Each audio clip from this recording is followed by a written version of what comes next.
So then, the 6 hours of Fuji. I'm going to try and do a bit of a review for this because I've just finished watching the penultimate round of the 2024 World Endurance Championship season.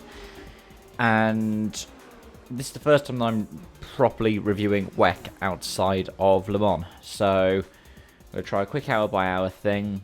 It might not necessarily work, but then I'm going to do a bit of a kind of review where I talk about my experiences of watching through it. So yeah, the story of the race. We saw Bamber take off for the first start. The just get shuffled out. The 15 of Wittmann got through, and then so did the 6 of Vantor. But then lap 2, we have the pile up. The 83 of Kubica locks up into the 5, hitting the 5 into another incident that was already going on between the 51 Ferrari and the 35 Alpine. He gets a stop go 30 for the incident. I think, is it the second penalty in 4 races? Well, second stop go in 4 races for Kubica himself, because he had the incident at Le Mans, didn't he? In the final chicanes. Then, after the safety car ended, we had the 95 and 59 get into each other at T1 as well. But as the 94 and the 12 climbed up the order, Phil Hansen in the 38 tried to repass his teammate, Will Stevens, after letting him by a few laps earlier. Hour 2 opened with a good overtake from Hausberg on Verne.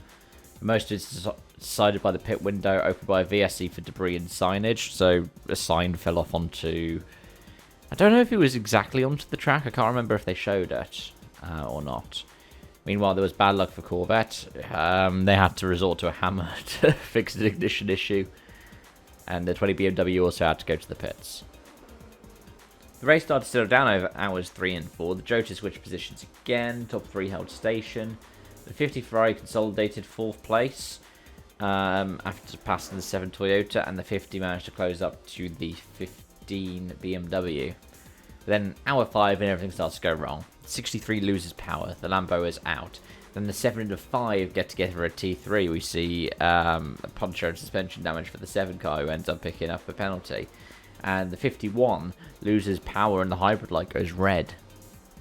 And then the final hour, and it starts to kick off again in the last portion of the race. Big moments, arguably the crash between the 2 and the Alpine 36, when they're trying to pass a GT3, ends the day for the 2 car. It would start on pole position. The 8 held up the 6 and got a drive-through penalty. It was argued that they were battling back through the final sector.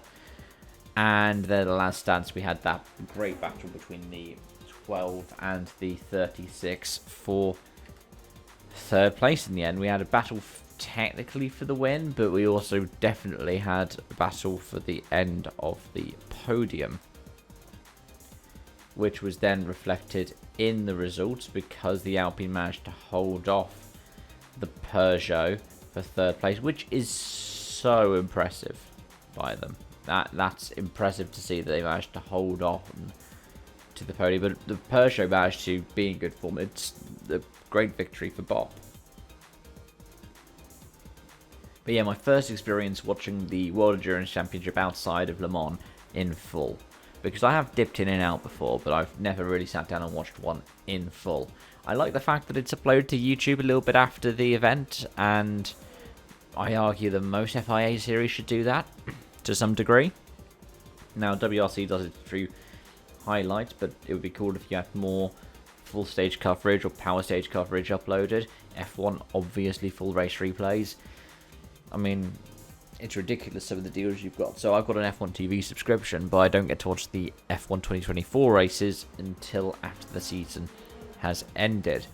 At the same time, my Now TV subscription, which covers the race, gives me up to a week to watch the race. Well, just the Grand Prix, but the other races, like the sprints, I think I can still view for longer.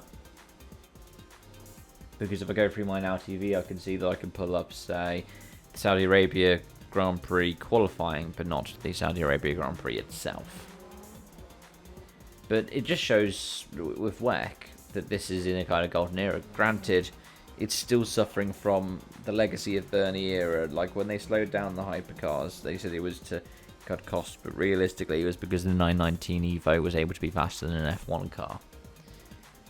I don't like that kind of built-in, oh, F1 have to be the fastest. But what I do like is bop. And you can see it in the fact that Porsche Penske Motorsport, it's their second win of the season. I think they're the first repeat hypercar winners, which is pretty cool to say, right? Like, it's cool to see that they are a repeat winner, and we've only just gotten to this part of the season before we get a repeat winner, round 7 of 8. I mean, it's their 5th podium, because they've also got 3 second places to them, but is that not fantastic to have?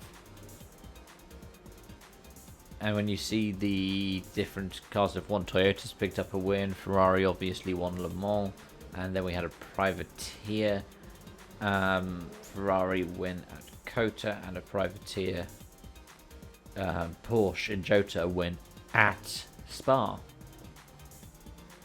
It's awesome.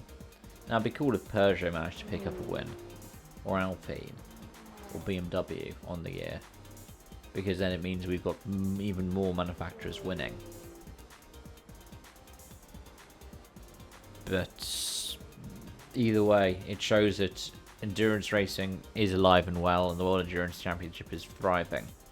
Now, LMGT3, obviously Manthey EMA have run off with it, and I'm pretty sure that the Pure Racing car has won the title by now over the EMA car, because of the issues with the EMA where they ended up having to drop out in Fuji.